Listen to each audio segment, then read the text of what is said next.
Hey, good day to our Elevate Online family. Great to have you joining us from wherever it is in the world that you are joining us from. We're here in Perth, Western Australia, coming out of lockdown, as are many places around the world. Reflecting on lockdown, though, one of the incredibly great things that happened during lockdown is it actually brought the timeline forward for us to launch our online experience. And even though we in Perth have resumed our live experience, we've decided and committed to actually having Elevate Church in 2 locations, where our live experience meets here every week in Perth, Western Australia. And we're going to continue our online experience and actually trust God is going to lead us and cause us to be able to reach more people and build more people throughout the world using our online experience, and ultimately building a community. An online community around the world, part of Elevate Church, just as much a part of Elevate Church as if you were living in Perth.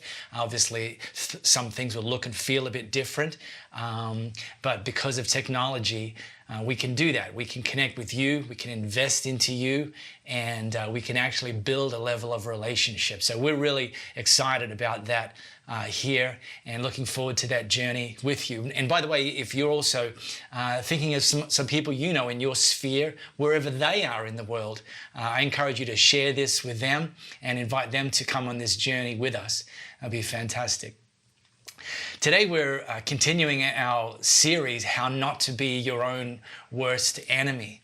And this idea of being your own worst enemy is probably something you've seen other people do. You've seen other people be their own worst enemy when it came to their career, when it came to their relationships, when it came to their finances, when it came to their health. You've seen people destroy themselves, and as they've gone through this process, there's every chance you've kind of just stood back and scratched your head and thought to yourself, why are they doing that? I mean, it's so obvious to you that they're being their own worst enemy, but why are they doing it? And the answer is very simple. The answer as to why they are being their own worst enemy is because in the beginning, they started giving themselves bad advice. And from giving themselves bad advice, they actually listened to that bad advice rather than rejected it. And then they went on to act on that bad advice. And as a consequence, through that process, they became their own worst enemy. Now, real talk, you've done it as well, and I've done it as well. You and I, at some point or points, have been our own worst enemy. And the reason I know this, and I said this in the first week, is because you were involved in all of your bad decisions. Just like your friend that you observed become their own worst enemy and burn up a part of their life, you've done the same thing. You've given yourself bad advice. You've listened to your bad advice, and you've acted on your bad advice. On reflection, you probably shouldn't have given yourself that bad advice, or if you did, you would have been wise to have rejected that bad advice, but you didn't. And then even having listened to it, it would have been wise to have not acted on it, but again, you did. And I've done the same thing as well. And in that process, we've become our own worst enemy. There's something else that's important to understand about this idea of burning up part or parts of our lives and becoming our own worst enemy, is that in almost all cases, it's not only you that's impacted. That when we burn up parts of our lives, it impacts other people. It impacts our family members, our friends, our colleagues, our kids, our parents. And the other thing it impacts is it impacts our ability to influence other people.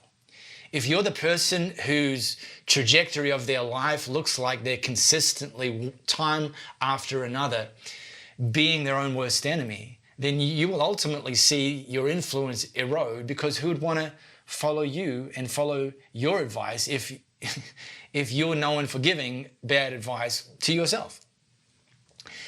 So this 3-week series is all about how not to be our own worst enemy. We started week 1 talking about pay attention to the tension that God's hardwired or built a conscience into our internal operating system. And that as we come up against things, approach things, thinking, saying, doing, things that we start to feel a little bit guilty about and get this kind of internal that we need to pay attention to that tension. Push pause and pay attention. Last week, Steve did a great message on pay attention to your narrative. Just how important it is for us to understand the effect our inner dialogue has on our decision making, has on the outcomes in our life. So I'd encourage you, if you haven't already, go back and watch one or both of those two parts of this series. This is week 3, and this is the third and final part of this series. And today I want to talk about paying attention to wise voices. Now, it was English psychologist Peter Wasson who coined a phrase that you may very well be familiar with. The phrase is confirmation bias. And he talked about it from the point of view of confirmation bias being our tendency to selectively gather and retain information. And typically, the selection process is that we gather and retain information from people who think like us, who look like us, who grew up like us. And the danger of doing this is that we will find ourselves inside a bubble, and you cannot grow from inside that bubble. And then in the last decade, social media has just taken off. And social media, by its very construct, actually plays to our confirmation bias. That, in fact, the algorithms within the major social media platforms, anything from YouTube to Instagram to Facebook, the algorithms are actually designed to reinforce our confirmation bias by virtue of the fact that the very articles, posts, etc. that we heart or like or share, the algorithm works to actually show us more of the same stuff. So we need to be aware that we have a confirmation bias, and also be aware of external factors that actually are playing to our confirmation bias, because by living inside our confirmation bias, we're actually living inside a bubble, and we won't grow inside that bubble. Now, if you've got a device handy, please, I'd encourage you, grab it, open the Bible app, and go to 1 Kings 11.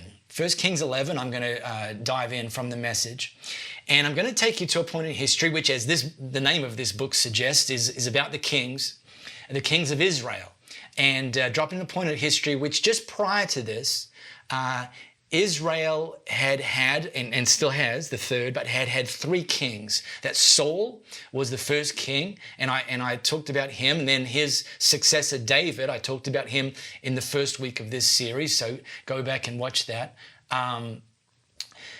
That each of them was a king for 40 years, Saul followed by David, and then David, when he died, he handed over the succession, went to his son Solomon, and Solomon was the king for about 40 years. And I'm going to drop you into, or drop us into the slice of history where Solomon is still the king, although he's nearing the end of his life.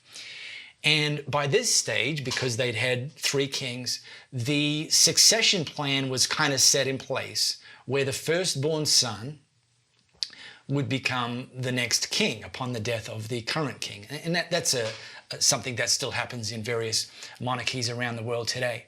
So Saul to David to Solomon. And the natural succession was Solomon's son Rehoboam. Now, I need you to underline or make a mental note of that name, Rehoboam, because I'm about to read a guy whose name is similar, but it's not the same. And if you get them too confused, then this entire message is not going to make any sense to you. So Solomon's son was Rehoboam, and he was intended to be the successor to the throne the fourth king of Israel, upon Solomon's death. All right, 1 Kings chapter 11, verse 28. Jeroboam, again, not Rehoboam, Jeroboam stood out during the construction as strong and able. I'll explain that in a second. When Solomon observed what a good worker he was, he put the young man in charge of the entire workforce of the tribe of Joseph. Now, this is the context. Jeroboam was promoted to essentially like a ministerial position or a cabinet position, kind of like a head of construction or head of infrastructure for the nation of Israel. And this post was an incredibly big deal because Solomon at that time, who was incredibly wealthy, considered to be potentially the most wealthy person that's ever lived, he was building so many buildings and monuments to himself that he actually had engaged almost the entire male population of Israel as his workforce. About 150,000 men employed as stone cutters and stone carriers. So this post that he was elevated to was an incredibly significant post. Little important fact to insert in there, this 150,000 workforce were essentially indentured labor. Though they were servants in Israel and people of Israel, Solomon had gotten in the habit of treating them like slaves, and that's important to understand and remember that thought. Okay. So Jeroboam, not Rehoboam, Jeroboam, he'd now been promoted to this very important national political position. One day, Jeroboam was walking down the road out of Jerusalem. Ahijah, the prophet of Shiloh, wearing a brand new cloak, met him. Now, when a prophet comes to you, it's either with great words of encouragement or great words of warning.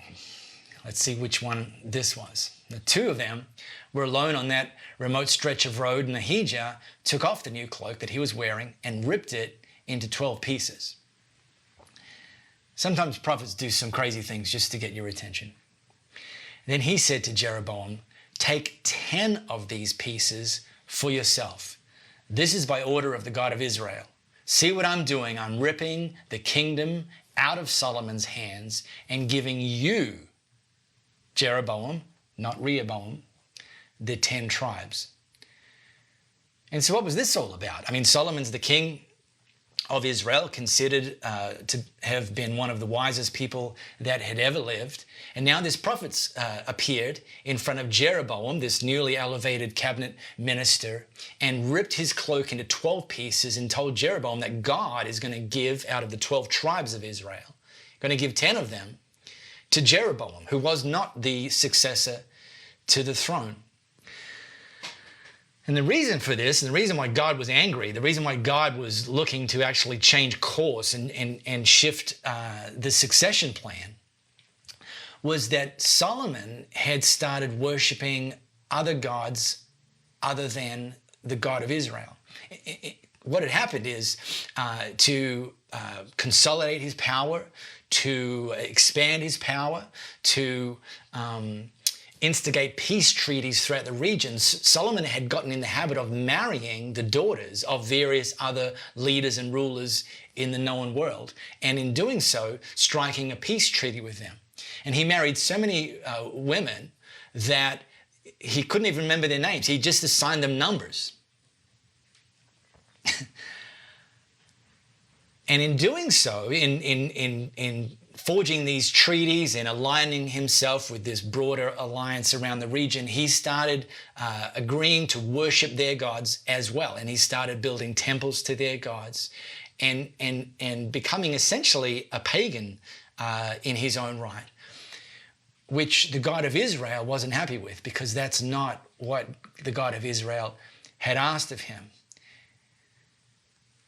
And then the prophet went on speaking on God's behalf. That's what prophets do. Still, he said, "I won't take the whole kingdom away from Solomon. I'll stick with him through his lifetime, because my servant David, whom I chose, and who did follow my directions and obey my orders.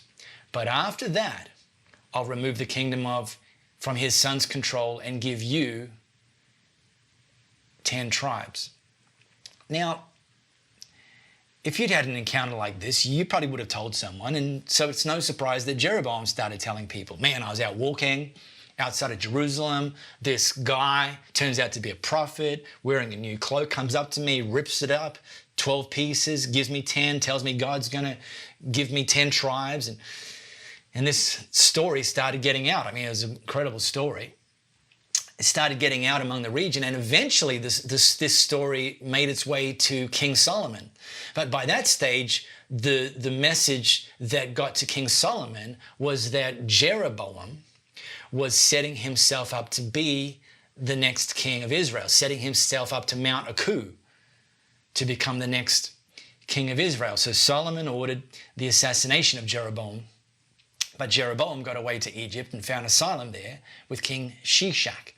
And he remained in exile there until Solomon died. There it is, folks. Solomon died.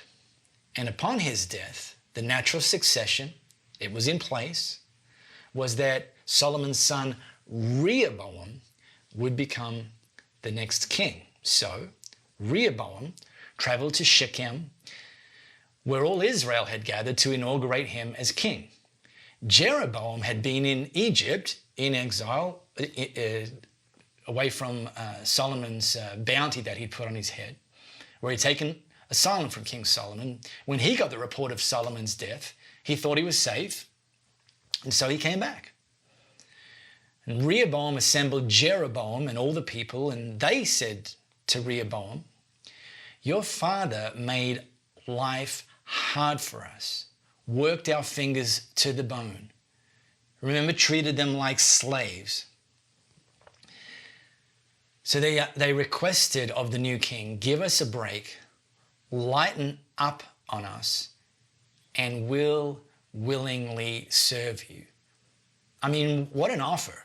That at the end of the day, these people who'd been treated like slaves under the new king, they were willing to commit to the new king, that they would willingly serve him. Difference between a servant and a slave. We'll keep working hard. We'll be committed to you. We'll serve you willingly.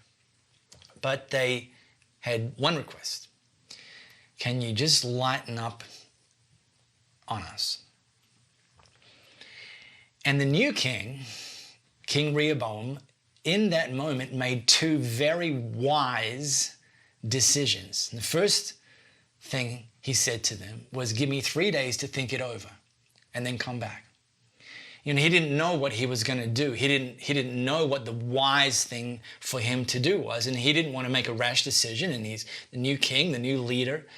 He didn't want to make a rash decision, so he just said, come back in 3 days. Let me think about it, and then I'll give you my decision. Very wise, very wise. In fact, in leadership, the higher the consequences, the more, it's not always time that you need, but certainly the more consideration you need to give to something because of the implications that your ultimate decision will have. And then the second wise decision that the new king made, King Rehoboam talked it over with the elders who had advised his father when he was alive. What's your counsel? He asked them. How do you suggest that I answer the people? Two very wise decisions. In fact, one of the cliches, and I am on record previously on more than one occasion of making this point, one of the cliches that I actually don't agree with, it gets thrown around a lot, but I actually don't agree with it. I think it's actually a little bit myopic, is this cliche, experience is the best teacher.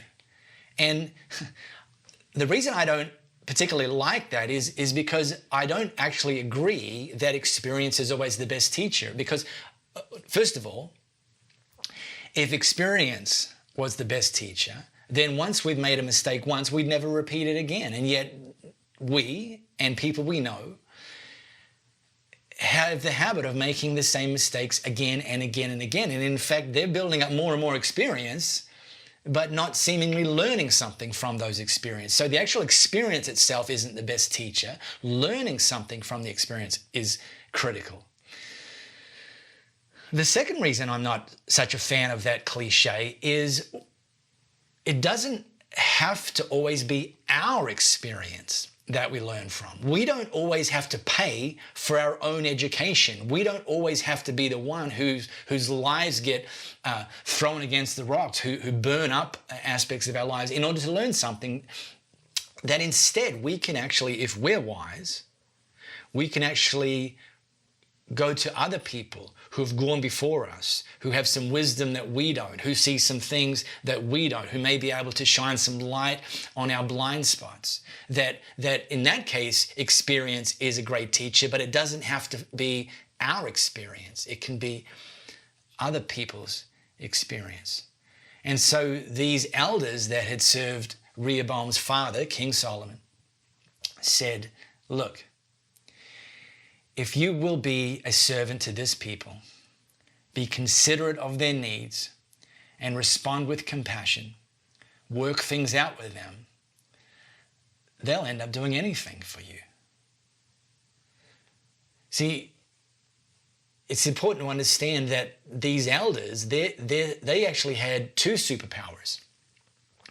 They did have the superpower of having had experience. They would have no doubt seen Rehoboam when he was in the delivery, coming out of the delivery room with mama, and seen him growing up as a child. And they had experience and perspective that he didn't have. They also had a second superpower. And the second superpower is they had nothing to lose and nothing to gain by speaking truth to the new king, by speaking truth to power. However, King Rehoboam, having initially made two very good decisions, telling the people, give me 3 days to think about it, and then going to some elders to get some perspective, his confirmation bias kicked in. He decided to retreat and go back to his bubble, to the people that he knew, the people he grew up with, the people he was familiar with. And inside that bubble, inside that echo chamber, he asked a second group for their perspective. Rehoboam rejected the counsel of the elders and asked the young man he'd grown up with, who, by the way, were now currying his favor, what do you think? What should I say to these people who are saying, give us a break from your father's harsh ways, lighten up on us? And the young Turks he'd grown up with said, these people who complain your father was too hard on us, lighten up. Well, look, tell them this. My little finger is thicker than my father's waist. I don't have time to explain the significance of that statement in that culture, but just a very simple translation is, you thought my father was big and powerful, I'm even bigger and more powerful, and this is how I'm going to show it.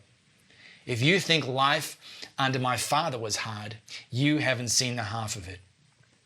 My father thrashed you with whips. I'll beat you with bloody chains.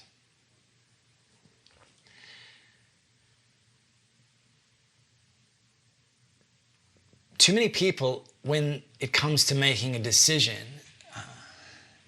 ask the question, what do I want to do? I'm going to go with my heart. I'm going to go with my gut. What do I want to do? Here's a warning. Prison is full of people who did what they wanted to do. The best question when you're facing a decision isn't what do I want to do? The best question is, what's the wise thing to do? And in this case, with the new king Rehoboam, he had two conflicting groups giving him two conflicting sets of advice. And it would have been better, would have been optimal for him to ask the question, what's the wise thing to do? But he didn't ask that question. He rejected the counsel of the elders who had nothing to lose and nothing to gain by telling him the truth. And he went to people that were trying to get something from him, people with limited wisdom, limited experience, who were trying to get something from him, and he couldn't filter it through the lens of what's the wise thing to do. And so it's critical for you and I, if we don't want to be our own worst enemy, don't want to become our own worst enemy, it's critical for us to pay attention to wise voices.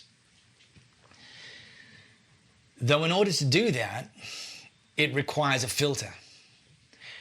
How do we filter who are the wise voices? Because the reality is, for you and I, by way of media, by way of social media, by way of the people around us, friends, family members, colleagues, etc., there's a lot of incoming. There's a lot of incoming noise. There's a lot of incoming advice. There's a lot of you should, I think, let me tell you something. And it's constant. And you know this. And you can't listen to it all. In fact, it's not wise to listen to it all. There has to be a filter. There has to be a filter that delineates between the counsel, the advice that we would be wise to take on, and the advice that we would be wise to reject. And the filter that I use and recommend is super simple. I mean, it's so simple, it's almost embarrassing. It's so simple, it's almost like, is that it? Yeah. Well, I have to tell it to you first. But it's so simple that when I say it, people are like, huh? So here it is. Here's my filter that I use and recommend to screen, to delineate what advice to take on and what advice to reject. It's very simple. It's 3 words. Follow the fruit. Not follow the fruities or the Fruit Loops. Follow the fruit. In other words, consider the source of the advice. Consider the fruit that's being produced in the lives of the source of the advice. And beyond the advice itself, what sort of fruit is the source producing in their lives? And the clue is it the sort of fruit that you hope to achieve and produce in your life? That's a clue for who I recommend you take advice from versus you reject the advice of. If somebody who the fruit of their life is terrible, that should be a clue.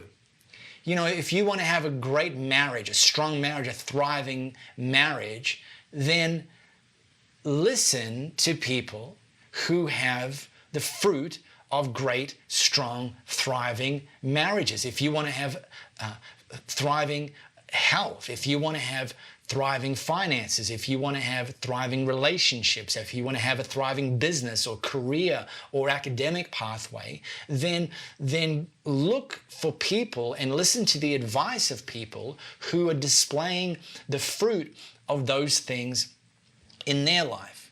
So when I say part 3, final episode of how not to become your own worst enemy, it is vital to pay attention to wise voices.